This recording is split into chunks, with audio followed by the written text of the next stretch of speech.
नमस्कार मित्रांनो, मी शिरीष लहाडे. माझ्या बातमी मागच्या बातमी या सत्रामध्ये आपलं सहर्ष स्वागत. काल निवडणूक आयोगाने 5 राज्यांच्या निवडणुका जाहीर केल्या. त्याच्यामध्ये महत्त्वाचं राज्य म्हणजे पश्चिम बंगाल. आणि गेली वर्षभर ते पश्चिम बंगालमध्ये रणधुमाळी चालू आहे. इलेक्शनच्या आधी जवळजवळ वर्ष झालं की निवडणुकाचे जे वातावरण आहे ते तिथं तयार झालेलं आहे. की निवडणूक आयोगाने काय केलं आहे की बिहारच्या निवडणुकापासून तिथं मतदार सर्वेक्षण सुरू केलेलं आहे. म्हणजे आपण त्याला SIR असं आपण म्हणतो. तर SIR म्हणजे काय की मतदार याद्या पूर्णपणे नवीन दुरुस्त करणं. म्हणजे जे लोक मेले आहेत त्यांची नावं कमी करणं, जे नवीन 18 वर्षापेक्षा जास्त झाले त्यांची नावं वाढवणं, जे बदलून गेले राहत नाही त्यांची नावं कमी करणं, किंवा जे नवीन मतदार तिथं आलेले आहेत त्यांचे तपासणी करून त्यांचं खरंच ते आहेत का नाही. कारण बाकीच्या भारतामध्ये असा कधी प्रश्न आला नाही, पण पश्चिम बंगालमध्ये बांगलादेशातले घुसेखोर जास्त असल्यामुळं इलेक्शन कमिशनला त्याचा जास्त त्रास होत आहे. आणि तिथं अनेक वेगवेगळे प्रकार उघडकीला आलेले आहेत. हे तुम्हाला मी काही मागच्या व्हिडिओमध्ये सांगितलं की काही हिंदूंच्या नावावर मुस्लिमांनी नावं नोंदवलेली आहेत. काही माणसांना आपले वडील दाखवून त्यांचं केलं की त्या माणसाला 2च पोरं, त्याला 8-8 पोरं दाखवत आहेत. बाप 20 वर्षाचा, बाप वर्ग 32 वर्षाचा, असे अनेक प्रकार तिथं घडल्यामुळे इलेक्शन कमिशन प्रत्येक नावाची कसून चौकशी करत आहे. त्याच्यामुळे ममता बॅनर्जी जे आहेत की त्यांचा जो हक्काचा मतदारसंघ आहे की आत्तापर्यंत 3 वेळा त्या मुख्यमंत्री म्हणून निवडून आल्या, त्यांचा पक्ष सत्तेवर आला. त्याचं कारण म्हणजे की हे असे मतदार. तर पश्चिम बांगलादेशातून आलेल्या मतदारांना ओळखपत्र देणं, आधार कार्ड देणं, पॅन कार्ड देणं, इलेक्शन कार्ड मिळवून देणं, यासाठी त्यांची यंत्रणा राबवत असते. आणि आतापर्यंत जवळजवळ 1 कोटी लोकांची नावं कमी झाली आहेत. आणि अजूनपर्यंत एक 50-60 लाख लोकांची नावं तपासणीच्या भोवऱ्यामध्ये अडकलेली आहेत. सुप्रीम कोर्टापर्यंत प्रकरण गेले. स्वतः ममता बॅनर्जी सुप्रीम कोर्टात उभं राहून मांडलं की SIR बंद करा. सुप्रीम कोर्टाने त्याला नकार दिला. SIR कुठल्या परिस्थितीमध्ये कार्यक्रम थांबणार नाही. त्यांनी एक दिलं की तुम्ही अधिकारी द्या. ममता बॅनर्जीने सांगितलं आम्ही अधिकारी जास्त लोक देऊ शकत नाही. तर मग सुप्रीम कोर्टाने त्याच्या जोड काढली की आम्ही आमचे न्यायालयाचे अधिकारी देऊ. पश्चिम बंगालमध्ये कमी पडत असेल तर ओरिसातून देऊ, पण ही प्रक्रिया पूर्णच करू. त्याचा मोठा फटका ममता बॅनर्जींना बसणार. आता इलेक्शन म्हटलं की नॉर्मली पश्चिम बंगालमध्ये जो विषय असतो तो मुस्लिम मतदारसंघ. की इतर देशामध्ये जेवढे राज्य आहे त्या राज्यांमध्ये जेवढे मुस्लिम मतदारांची संख्या आहे त्याच्यापेक्षा जास्त मतदार संख्या ही पश्चिम बंगालमध्ये आहे. कारण बांगलादेशातून घुसखोरी करून मुसलमान जे आलेत त्यांचं प्रमाण तिथं जास्त. म्हणजे इतर ठिकाणी साधारणतः 8 ते 10% मुस्लिम असतील तर पश्चिम बंगालमध्ये 20 ते 30% साधारणतः आहेत. काही ठिकाणी तर 55-70% काही जिल्ह्यात मुसलमानांची वस्ती झाली, म्हणजे मुस्लिम बहुल ते राज्य झालेले आहेत.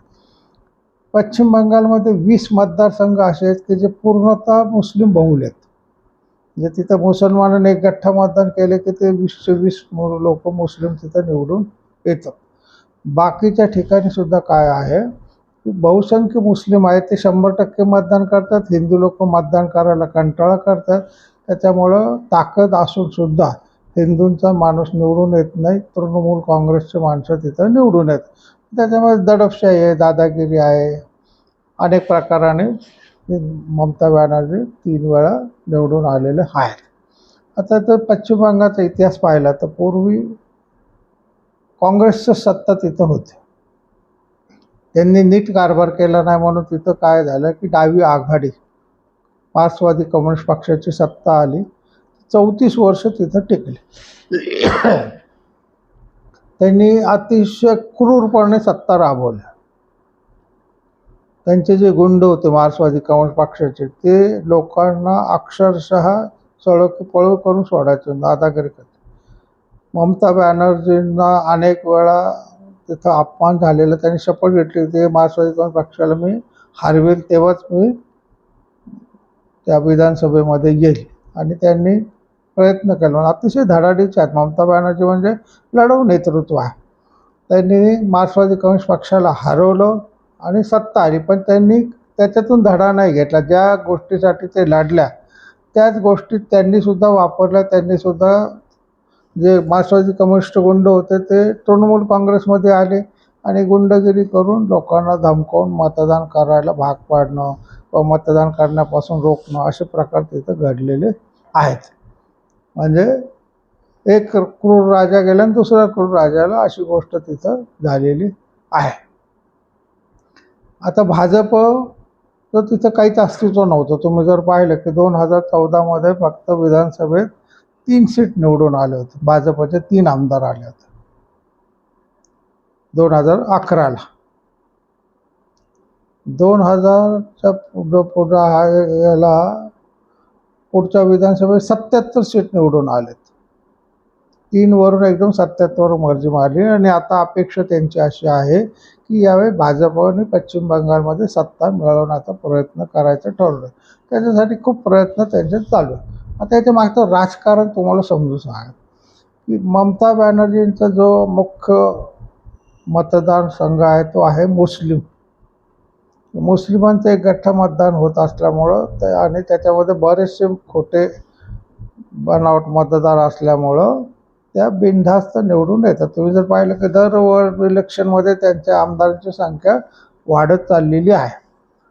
पश्चिम बंगालमध्ये काँग्रेस आणि मार्क्सवादी कम्युनिस्ट पक्ष पूर्णपणे नामशेष झाले. त्यांचा एकही आमदार गेल्या निवडणुकामध्ये निवडून आलेला नाही. 2021चं जे इलेक्शन झालं त्याच्यामध्ये एकही आमदार या दोन्ही पक्षांचा आला नाही. 215 सीट जे आहेत ते तृणमूल काँग्रेसचे आहेत, 77 सीट भाजपची आहेत आणि 1-2 इतर आहेत. बाकीचे सगळे पक्ष साफ झाले. आता भाजपने रणनीती काय आखली की मुस्लिम मतदान भाजपला कधी होत नाही. मग ठीक आहे, आम्हाला होऊ नको दे, पण ते ममता बॅनर्जीला पण पडू नये म्हणून त्यांचे प्रयत्न चालले. मागच्या वेळेस ओवेसी साहेब जे आहेत, असदुद्दीन ओवेसी, त्यांच्या ऑल इन AIM जो पक्ष आहे त्याचे लोक उभे राहिले, पण त्यांना यश मिळालं नाही. तिथं फरफराज शरीफचे जे आहेत सिद्दीकी, त्यांनी उभं राहायला प्रयत्न, बरेचसे मतं खाल्ले, पण त्यांना सीट मिळालेले नाही. आता नवीन एक नेता तिथं मुर्शिदाबादमध्ये निवडून आलेला आहे. त्याचं नाव आहे हुमायून कबीर. पूर्वी तृणमूल काँग्रेसमध्ये होते, तृणमूल काँग्रेसमध्ये मंत्री पण राहिलेले काही काळ.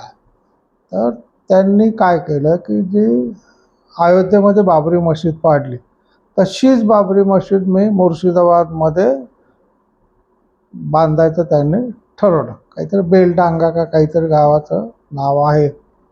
तर तिथं ती मशीद बांधायचं ठरवलं आणि त्याला प्रचंड मुसलमान लोकांचा प्रतिसाद मिळाला. करोडो विटा तिथं येऊन लोकांनी आणून टाकला. आमचं राम मंदिराला जसं लोकांनी विटा दिल्या तसं बाबरी मशिदीला मुस्लिम लोकांना विटा दिल्या, सिमेंट दिलं आणि तिथं मशिदीचं काम सुरू झालेलं आहे. तृणमूल काँग्रेसने त्यांना पक्षातून निलंबित केलं आणि मग त्यांनी जाहीररित्या शपथ घेतली की मी यावेळेस ममता बॅनर्जींना सत्तेवर येऊ देणार नाही, त्यांच्या विरोधात मी निवडणूक लढवणार. पश्चिम बंगालमध्ये मालदा, दिजनापूर, साऊथ परगणा, नॉर्थ परगणा असे जे अनेक 7-8 जिल्हे आहेत ते पूर्णपणे मुस्लिम बहुल आहेत.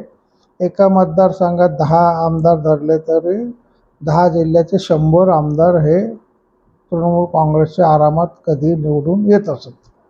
पण आता मुस्लिमांच्या मतामध्ये फूट कशी पडेल याच्यासाठी प्रयत्न चालले. मग त्याच्यासाठी काय की ते अब्बास सिद्दीकी, असदुद्दीन ओवेसी आणि हुमायूं कबीर हे 3 मुख्य जे नेते आहेत, ते तिघांचे पक्ष एकत्र होऊन जागा लढवणार आहेत, एकमेकाच्या विरोधात लढणार नाहीत आणि जागा वाटप घेऊन ममता बॅनर्जीच्या विरोधामध्ये ते उभे राहणार. याचा पूर्ण फायदा कोणाला होणार? ते भाजपला होईल. त्याच्यामुळे यावेळेस अशी अपेक्षा वाटते की भाजप भले काठावर का होईना पण बहुमतामध्ये येईल आणि पश्चिम बंगालमधली ममता बॅनर्जींची सत्ता लयाला जाईल. ममता बॅनर्जीचे एकतर मतदार कमी केलेले आहेत इलेक्शन कमिशनरने. हे 3 मुसलमान नेते ममता बॅनर्जीच्या विरोधात लढणार आहेत आणि गेल्या वेळापेक्षा भाजपचं बद्दलचं लोकांचं मत आता अधिक चांगलं झालेलं आहे. लोक रस्त्यावर उतरले. आता परवा दिवशीच पंतप्रधान नरेंद्र मोदींची सभा झाली, त्याला 10 लाख लोक उपस्थित होते मैदानात. 10 लाखाचं मैदान आहे ते आणि जवळजवळ 1.5-2 लाख बाहेर उभे होते. म्हणजे एवढी प्रचंड त्याला सभेला गर्दी झाली होती. लोकांनी जो प्रतिसाद दिला ते पाहून सुद्धा ममता बॅनर्जी हादरलेल्या आहेत. आणि मी पाहिलं ममता बॅनर्जींचे राष्ट्रपतींशी वाकडं, पंतप्रधानांशी वाकडं, गृहमंत्र्यांशी वाकडं, पश्चिम बंगालमध्ये राज्यपाल येतील त्यांच्याशी वाकडं, प्रत्येकाशी वाकडं, राहुल गांधींशी वाकडं, म्हणजे मार्क्सवादी काँग्रेसशी वाकडं. माझ्या पश्चिम बंगालमध्ये बाकी कोणाचंच काही चालायचं नाही. मी म्हणाला येईल तसं वागणार, अशी जी त्यांची मनोवृत्ती, त्याला लोक कंटाळलेले आहेत. मुस्लिम लोकसुद्धा कंटाळलेले आहेत की बाई आपल्याला मतदानासाठी जवळ करते आणि नंतर मनाला येईल तसंच वागतं, आपली प्रगती होऊ देत, हे त्यांच्यासुद्धा लक्षात आलेलं आहे. त्याच्यामुळे यावेळेस मुस्लिम मतदारसुद्धा त्यांना मतदान कमी करतील आणि भाजपला प्रचंड मताने निवडून देतील, असं सर्वांचा राजकीय होरा आहे. काय होतं ते पाहूया. पुन्हा एखादा इलेक्शनच्या अगोदर सीट वगैरे जाहीर झाले की पुन्हा एकदा त्याच्याबद्दल डिटेल व्हिडिओ करेल आणि मग कोण किती मताने निवडून येईल साधारणतः याच्याबद्दलचा अंदाज आपण व्यक्त करू शकतो. आज अशी अपेक्षा आहे की अँटी इन्कम्बन्सी म्हणतो, त्याला 15 वर्ष राज्य चालवल्यामुळं ममता बॅनर्जीच्या वर्षी लोकांचं मत थोडंसं आता नाराजी वाढलेली आहे आणि त्याच्यामुळं भाजपला पूर्णपणे संधी आहे असं माझं मत आहे. तुमचं मत काय? तुम्हाला काय वाटतं? ममता बॅनर्जी पुन्हा निवडून येतील का भाजपला संधी मिळेल? हे मुस्लिम 3 नेते जे आहेत ते ममता बॅनर्जीच्या मतांमध्ये फूट पाडतील का? तुमचं मत अवश्य व्यक्त करा. माझ्या यूट्यूब चॅनलला सबस्क्राईब करा, लाईक करा, शेअर करा. रामकृष्ण.